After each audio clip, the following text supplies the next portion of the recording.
ನಮಸ್ಕಾರ. ನಾವು ಎಷ್ಟರ ಮಟ್ಟಿಗೆ ಬೇರೆಯವರಲ್ಲಿ ನಮ್ಮನ್ನ ತೋರಿಸ್ಕೊಂಡ್ಬಿಟ್ಟಿರ್ತೀವಪ್ಪ ಅಂತ ಹೇಳಿದ್ರೆ, ಬೇರೆಯವರಿಗೆ ಪ್ರೀತಿ ಕೊಡಬೇಕು, ಬೇರೆಯವರಿಗೆ ಕೇರ್ ಮಾಡಬೇಕು, ಬೇರೆಯವರಿಗೆಗೋಸ್ಕರ ಬದುಕಬೇಕು. ಹೀಗೆ ಪ್ರತಿ ದಿನ ನಮ್ಮ ಜೀವನವನ್ನ ಬೇರೆಯವ್ರಿಗೋಸ್ಕರನೇ ಕಳೀತಾ ಇರ್ತೀವಿ. ಆದ್ರೆ ಒಂದ್ಸತಿ ನಮ್ಗೆ ವಯಸ್ಸಾದ್ಮೇಲೆ ನಾವು ಯೋಚನೆ ಮಾಡ್ತೀವಿ, ಅಯ್ಯೋ ನನ್ನ ಜೀವನಕ್ಕೋಸ್ಕರ ನಾನು ಬದುಕಲೇ ಇಲ್ವಲ್ಲ, ಈ ನಿರ್ಧಾರ ನಾನು ಒಂದು 20 ವರ್ಷದ ಮುಂಚೆ ತಗೊಂಡಿದ್ರೆ ಎಷ್ಟು ಚೆನ್ನಾಗಿರ್ತಿತ್ತು. ಹೀಗೆ ಎಷ್ಟೊಂದು ಪಶ್ಚಾತ್ತಾಪಗಳು ನಮಗೆ ಇದ್ದೇ ಇರುತ್ತೆ.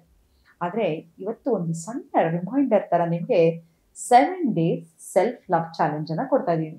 ನೀವೇನಾದ್ರೂ ಒಂದು ದಿನ ಈ ಚಾಲೆಂಜ್ ಅನ್ನ ಮಾಡದೇ ಇದ್ರೆ ಮತ್ತೆ ಫಸ್ಟ್ ಡೇ ಇಂದ ರಿಪೀಟ್ ಮಾಡ್ತಾ ಹೋಗ್ಬೇಕು. ಓಕೆನಾ? ಈ ಸೆಲ್ಫ್ ಲವ್ ಚಾಲೆಂಜ್ ಅನ್ನೋದು ತುಂಬಾನೇ ಇಂಪಾರ್ಟೆಂಟ್. ಯಾಕಂತ ಹೇಳಿದ್ರೆ ಪ್ರತಿ ದಿನ ಪ್ರತಿ ಕ್ಷಣ ನಾವು ಬೇರೆಯವ್ರ ಬಗ್ಗೆ ಯೋಚನೆ ಮಾಡ್ತಾ ಇರ್ತೀವಿ, ಹೊತ್ತು ನಮ್ಮ ಬಗ್ಗೆ ನಾವು ಯೋಚನೆ ಮಾಡ್ತಾ ಇರಲ್ಲ. ಸೆಲ್ಫ್ ಲವ್ ಅನ್ನೋದು ಸೆಲ್ಫಿಶ್ನೆಸ್ ಅಲ್ಲ.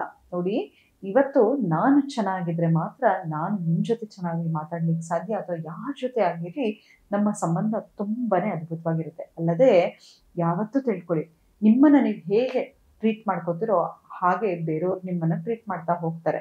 ನಿಮ್ಮನ್ನ ನೀವು ಗೌರವಿಸ್ಕೊಳ್ಳಿಲ್ಲ ಅಂತ ಹೇಳಿದ್ರೆ ಖಂಡಿತವಾಗ್ಲೂ ನಿಮ್ಮನ್ನ ಯಾರು ಗೌರವಿಸೋದಿಲ್ಲ. ನಿಮ್ಮನ್ನ ನೀವು ಕೇರ್ ಮಾಡ್ಕೊಂಡಿಲ್ಲ ಅಂತ ಹೇಳಿದ್ರೆ ನಿಮ್ಗೂ ಯಾರು ಕೇರ್ ಮಾಡೋರು ಇರಲ್ಲ. ಹಾಗಾಗಿ ನಾನೇನಾಗಿರ್ತೀನಪ್ಪ ಅಂತ ಹೇಳಿದ್ರೆ ನನ್ನ ರಿಫ್ಲೆಕ್ಷನ್ನು ನಾನು ಎಲ್ಲವನ್ನೂ ಅಟ್ರಾಕ್ಟ್ ಮಾಡ್ತಾ ಹೋಗ್ತೀನಿ. ಯೂನಿವರ್ಸ್ ಅನ್ನೋದು ಕೂಡ ಅಷ್ಟೇ, ನಿಮ್ಮ ಫ್ರೀಕ್ವೆನ್ಸಿ ಮೇಲೆ, ನಿಮ್ಮ ವೈಬ್ರೇಷನ್ ಮೇಲೆ ಅದು ರಿಯಾಕ್ಟ್ ಮಾಡ್ತಾ ಹೋಗುತ್ತೆ. ಹಾಗಾಗಿ ಇವತ್ತು ನಾವು ಈ ಚಾಲೆಂಜ್ ಮೂಲಕ ಸಣ್ಣ ಬದಲಾವಣೆಗಳನ್ನ ಮಾಡ್ತಾ ಹೋಗೋಣ. ಅದು ನಮ್ಮ ಜೀವನದಲ್ಲಿ ಒಂದು ದೊಡ್ಡ ಮೇಜರ್ ಇಂಪ್ಯಾಕ್ಟ್ ಅನ್ನ ಕೊಡ್ತಾ ಹೋಗುತ್ತೆ. ಮೊದಲನೇ ದಿನ ಏನ್ ಮಾಡ್ಬೇಕಪ್ಪ ಅಂತ ಹೇಳಿದ್ರೆ, ಫಸ್ಟ್ ಡೇ ನಿಮ್ಮ ಮುಂದೆ ಕನ್ನಡಿ ಮುಂದೆ ಹೋಗಿ ನಿಮ್ಮನ್ನ ನೀವು ನೋಡ್ಕೋತಾ ಹೋಗಿ. ನೋಡ್ಕೊಳ್ಳೋದು ಅಂತ ಹೇಳಿದ್ರೆ, ಅಯ್ಯೋ ಇಲ್ಲೊಂಚೂರು ಕೂದಲು ಬೆಳೆದ್ಬಿಟ್ಟಿದೆಯಲ್ಲ, ಇಲ್ಲೊಂಚೂರು ಕಪ್ಪಗಾಗ್ಬಿಟ್ಟಿದೀನಲ್ಲ, ಇಲ್ಲೊಂದು ಯಾವ್ದೋ ಪಿಂಪಲ್ ಬಂದ್ಬಿಟ್ಟಿದೆಯಲ್ಲ, ಕೂದಲು ಬೆಳ್ಳಕ್ಕಾಗಿದೆಯಲ್ಲ, ಹೀಗಲ್ಲ. ನಿಮ್ಮನ್ನ ನೀವು ಒಬ್ಬ ವ್ಯಕ್ತಿಯನ್ನ ಮೀಟ್ ಮಾಡಿ, ನೀವು ತುಂಬಾ ದಿನ ಆದ್ಮೇಲೆ ಮೀಟ್ ಮಾಡಿದಾಗ ನಿಮಗೆ ಬೇಕಾದ ವ್ಯಕ್ತಿ, ಅವ್ರನ್ನ ಕಣ್ಣಿಟ್ಟು ಕಣ್ಣು ನೋಡಿ ಅವರನ್ನ ಎಷ್ಟು ಪ್ರೀತಿಯಿಂದ ನೋಡ್ತೀರಾ ಅಲ್ವಾ? ನಿಮ್ಗೆ ಯಾರೋ ತುಂಬಾ ಇಷ್ಟ ಆದವರು ಎಲ್ಲೋ ದೂರಕ್ಕೆ ಹೋಗ್ಬಿಟ್ಟಿದ್ರೆ ಫಸ್ಟ್ ಬಂದ ತಕ್ಷಣ ಅಯ್ಯೋ ಪಿಂಪಲ್ ಇದೆ, ಕೂದಲು ಯಾಕೆ ಬೆಳ್ಳಕ್ಕಾಗ್ಬಿಟ್ಟಿದೆ, ಮುಖ ಎಲ್ಲ ಸುಕ್ಕಟ್ಬಿಟ್ಟಿದೆ ಅಂತ ಮಾತಾಡ್ತೀರಾ? ಇಲ್ಲ ಅಲ್ವಾ? ಅದ್ರ ಬದಲಾಗಿ ಅವರನ್ನ ತುಂಬಾ ಕಂಪ್ಯಾಷನ್ ಆಗಿ ಪ್ರೀತಿಯಿಂದ ನೋಡ್ತೀರಾ. ಹಾಗೆ ನಿಮ್ಮನ್ನ ನೀವು ಕಣ್ಣಲ್ಲಿ ಕಣ್ಣಿಟ್ಟು ದಿಟ್ಟಿಸಿ ನೋಡಿ.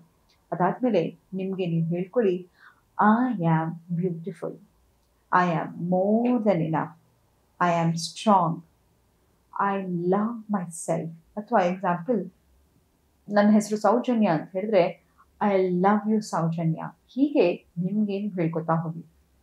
ಇದನ್ನ ಕಂಟಿನ್ಯೂಸ್ ಆಗಿ ಮಾಡ್ತಾ ಹೋಗ್ಬೇಕು. ಮಾಡಿದಾಗ ಮಿನಿಮಮ್ 8 ಟೈಮ್ಸ್ ಆದ್ರೂ ಹೇಳ್ಕೊತಾ ಹೋಗಿ. ಯಾಕಂತ ಹೇಳಿದ್ರೆ ಅಫರ್ಮೇಷನ್ ಏನ್ ಮಾಡುತ್ತಪ್ಪ ಅಂತ ಹೇಳಿದ್ರೆ, ನಾನು ಏನನ್ನ ಹೇಳ್ತಾ ಹೇಳ್ತಾ ಹೇಳ್ತಾ ಇರ್ತೀನೋ ಅದು ರಿಯಾಲಿಟಿನ ಸೃಷ್ಟಿ ಮಾಡುತ್ತೆ. ಅದಕ್ಕೆ ನಾನು ಎಷ್ಟೋ ಸತಿ ಹೇಳಿದ್ದೀನಲ್ವಾ, ತಮಾಷೆಗೂ ನಿಮ್ಮ ಬಗ್ಗೆ ನೀವು ಕೆಟ್ಟದಾಗಿ ಮಾತಾಡ್ಕೊಳ್ಳಿ ಹೋಗ್ಬೇಡಿ. ಯಾಕಂತ ಹೇಳಿದ್ರೆ ನಾವು ಏನನ್ನ ಮಾತಾಡ್ತಾ ಇರ್ತೀವೋ ಅದು ನಾವಾಗ್ಬಿಡ್ತೀವಿ ಅಲ್ವಾ? ಸೊ ಹಾಗಾಗಿ ನಿಮ್ಮನ್ನ ನೀವು ನೋಡಿದಾಗ ಹಾಗೇ ಒಂದು ಹೇಳ್ಕೊತಾ ಹೋಗಿ, I am so beautiful, I love myself, I am at peace, I am a powerful soul. ಹೀಗೆ ನಿಮ್ಗೆ ಏನು ಬೇಕಾಗಿರುತ್ತೋ ಹೇಳ್ಕೊತಾ ಹೋಗಿ. ಐ ಆಮ್ ರಿಚ್ ಅಂತ ಹೇಳ್ಕೊಬೋದು, ಐ ಆಮ್ ಫೇಮಸ್ ಅಂತ ಹೇಳ್ಕೊಬೋದು. ನಿಮ್ಗೆ ಏನು ಬೇಕೋ ಅದನ್ನ ನೀವು ಹೇಳ್ಕೊತಾ ಹೋಗಿ. ನಂತರ ನೆಕ್ಸ್ಟ್ ಡೇ ಸೆಕೆಂಡ್ ಡೇ ಏನಪ್ಪಾ ಅಂತ ಹೇಳಿದ್ರೆ, ನಿಮ್ಗೆ ನೀವೊಂದು ಕಂಪ್ಯಾಷನ್ ಥರ ಬರ್ಕೊಳ್ಳಿ. ಎಷ್ಟೋ ಸತಿ ಅನ್ಕೋತೀವಲ್ಲ, ನೋಡು ಅವ್ರಿಗೆ ಇಷ್ಟೆಲ್ಲ ನಂಗೆ ಅನ್ಯಾಯ ಮಾಡಿದ್ರು, ಇಷ್ಟೆಲ್ಲ ನೋವು ಮಾಡಿದ್ರು, ಒಂದು ಮಾತು ನನಗೆ ಸಮಾಧಾನ ಮಾಡ್ಬೋದಿತ್ತಲ್ವಾ? ಹಲೋ, ನಿಮಗೆ ನೀವು ಸಮಾಧಾನ ಮಾಡ್ಕೊಂಡಿದ್ದೀರಾ? ಇಲ್ಲ ಅಲ್ವಾ? ನಿಮ್ಗೆ ನೀವು ಕೂತ್ಕೊಂಡು ನಿಮ್ಮ ಜೊತೆ 5 ನಿಮಿಷ ನಿಮ್ಗೆ ಏನು ಅನಿಸ್ತಿದೆ ಅಂತ ಕೇಳ್ಕೊಂಡಿದ್ದೀರಾ? ಇಲ್ಲ ಅಲ್ವಾ? ಸೊ ಹಾಗಾಗಿ ಒಂದು ಸೆಲ್ಫ್ ಕಂಪ್ಯಾಷನ್ ಲೆಟರನ್ನ ಬರ್ಕೊಳ್ಳಿ. ಹೇಗೆ ಬರಿಬೇಕಪ್ಪ ಅಂತ ಹೇಳಿದ್ರೆ, ನೀವು ಬಾಲ್ಯದಿಂದ ಪಡ್ತಕ್ಕಂತಹ ಕಷ್ಟ ಆಗಿರ್ಬೋದು, ಮೋಸ ಆಗಿರ್ಬೋದು, ನೋವಾಗಿರ್ಬೋದು, ಎಲ್ಲವನ್ನು ಬರಿತಾ ಹೋಗಿ. ನಂತರ ಮದುವೆ ಆದ ನಂತರ ನಿಮ್ಗೆ ಯಾವುದೋ ಒಂದು ಡಿಸಪಾಯಿಂಟ್ಮೆಂಟ್ ಆಗಿರ್ಬೋದು, ತುಂಬಾನೇ ಕಷ್ಟ ಅನ್ಸುತ್ತೆ. ಇದೇನು ನಾನು ಹೇಳಿದೆ ಬರ್ದೆ ಅಂತಲ್ಲ, ತುಂಬಾನೇ ಕೂತ್ಕೊಂಡು ಬರೀಲಿಕ್ಕೆ ನಿಮಗೆ ಕಷ್ಟ ಆಗುತ್ತೆ. ಯಾಕಂತ ಹೇಳಿದ್ರೆ ಎಷ್ಟೋ ಅಂಡರ್ಲೈನ್ ಇನ್ಫಾರ್ಮೇಶನ್ನು, ಡಿಪ್ರೆಷನ್ನು, ನೋವು ಎಲ್ಲವೂ ಇರುತ್ತೆ. ಹಾಗಾಗಿ ಇದನ್ನ ಬರಿತಾ ಹೋಗಿ. ನಂತರ ಮೂರನೇ ದಿನ ಏನ್ ಮಾಡ್ಬೇಕಪ್ಪ ಅಂತ ಹೇಳಿದ್ರೆ, ನಿಮ್ಮ ಜೊತೆ ನೀವು 1 hour ಅನ್ಇಂಟರಪ್ಟೆಡ್ ಟೈಮ್ ಅನ್ನ ಸ್ಪೆಂಡ್ ಮಾಡಿ. ಏನ್ ಮಾಡ್ತೀರಾ? ಕೂತ್ಕೊಳ್ಳಿ, ಒಂದು 5 ನಿಮಿಷ ಕೂತ್ಕೊಳ್ಳೋಣ, ಮೊಬೈಲ್ ಓಪನ್ ಮಾಡೋದು, ಯಾರಿಗೋ ಕಾಲ್ ಮಾಡೋದು, ಇನ್ಸ್ಟಾಗ್ರಾಮಲ್ಲಿ ಏನೋ ಒಂದು ವಿಡಿಯೋ ನೋಡೋದು, ವಾಟ್ಸಪ್ಪಲ್ಲಿ ಏನೋ ಫಾರ್ವರ್ಡ್ ಮಾಡೋದು. ಈಗ ಇಷ್ಟು ರೆಸ್ಟ್ಲೆಸ್ ಆಗ್ಬಿಟ್ಟಿರ್ತೀವಿ. ನಮ್ಮ ಜೊತೆ ನಾವು ಒಂದು 10 ನಿಮಿಷ ಆದರೂ ಟೈಮ್ ಸ್ಪೆಂಡ್ ಮಾಡೋಕ್ಕಾಗತ್ತಾ? ಇಲ್ಲ. ಸೊ ನೀವೇನಾದರೂ ವಾಕ್ ಮಾಡ್ತಾ ಇದ್ರೆ ಗಿಬೈಲ್ ಎಲ್ಲ ಆ ಕಡೆ ಇಟ್ಬಿಟ್ಟು ಮೈಂಡ್ಫುಲ್ ಆಗಿ ನಿಮ್ಮ ಜೊತೆ ನೀವು ವಾಕ್ ಮಾಡೋದು. ಹಲ್ಲುಜ್ತಾ ಇದ್ರು ಕೂಡ ಅಷ್ಟೇ, ಯಾವುದೇ ಥರ ಇಂಟರಪ್ಷನ್ ಇದೆ, ಯೋಚನೆ ಇದೆ, ಕಂಪ್ಲೀಟಾಗಿ ಹಲ್ಲುಜ್ಜೋದ್ರ ಮೇಲೆ ಫೋಕಸ್ ಮಾಡಬೇಕು. ನಿದ್ದೆ ಮಾಡ್ತಿದ್ದೀರಾ ಅಂದ್ರೆ ಅಷ್ಟೇ 1 ಅವರ್ ಮುಂಚೆ ಮೊಬೈಲ್ ಫೋನ್ ಆಗಿರ್ಬೋದು, ಯಾವುದೇ ಥರ ಡಿಸ್ಟ್ರಾಕ್ಷನ್ ಆಗಿರ್ಬೋದು, ನ್ಯೂಸ್ ಆಗಿರ್ಬೋದು, ಯಾವುದೇ ಥರದನ್ನು ನೋಡದೆ ನೆಮ್ಮದಿಯಾಗಿ ಮಲಗೋದಾಗಿರ್ಬೋದು. ಹೀಗೆ ಏನೇ ಮಾಡಬೇಕಾದ್ರೂ 1 ಅವರ್ ನಿಮಗೋಸ್ಕರ ಇಡೀ ದಿನದಲ್ಲಿ ಇಟ್ಕೊಳ್ಳಿ. ವಾಕ್ ಮಾಡೋದಾಗಿರ್ಬೋದು, ಒಂದು ಹಾಡು ಕೇಳೋದಾಗಿರ್ಬೋದು, ಒಂದು ಪೇಂಟಿಂಗ್ ಮಾಡೋದಾಗಿರ್ಬೋದು, ಅಥವಾ ನಿಮ್ಮ ಬಾಲ್ಯದಲ್ಲಿ ಯಾವುದೋ ಒಂದು ಆಸೆ ಇತ್ತು ಅದು ಎಲ್ಲವನ್ನು ಮತ್ತೆ ರೀಕನೆಕ್ಟ್ ಮಾಡ್ಕೊಳ್ಳಿಕ್ಕೆ ಶುರು ಮಾಡಿ. Nature walk especially. Nature is the best healer. ನಿಮ್ಗೆ ಏನಾದರೂ ಬೇಜಾರಾಗ್ತಿದೆ, ನೋವಾಗ್ತಿದೆ ಅಂತ ಹೇಳಿದ್ರೆ ಸುಮ್ಮನೆ ಹೋಗ್ಬಿಟ್ಟು ಒಂದು ಅರ್ಧ ಗಂಟೆ ಹುಲ್ ಮೇಲೆ ನಡೆದ್ಬಿಟ್ಟು ಬನ್ನಿ. ನೀವೇ ನನಗೆ ಆಮೇಲೆ ಫೋನ್ ಮಾಡಿ ಹೇಳ್ತೀರಾ ನಂಗೆ ನಿಜವಾಗ್ಲೂ ರಿಲೀಫ್ ಸಿಕ್ತು ಅಂತ. ಅಷ್ಟು ರಿಲ್ಯಾಕ್ಸೇಷನ್ ಸಿಗುತ್ತೆ. ಸೊ ಹಾಗಾಗಿ ಒಂದು ಅರ್ಧ ಗಂಟೆ ಆದರೂ ನೇಚರ್ ಜೊತೆ ಸ್ಪೆಂಡ್ ಮಾಡೋದನ್ನ ಕಲ್ತ್ಕೊಳ್ಳಿ. ನಂತರ ಗ್ರೌಂಡಿಂಗ್ ಎಕ್ಸಸೈಸ್ ಡೇ 4.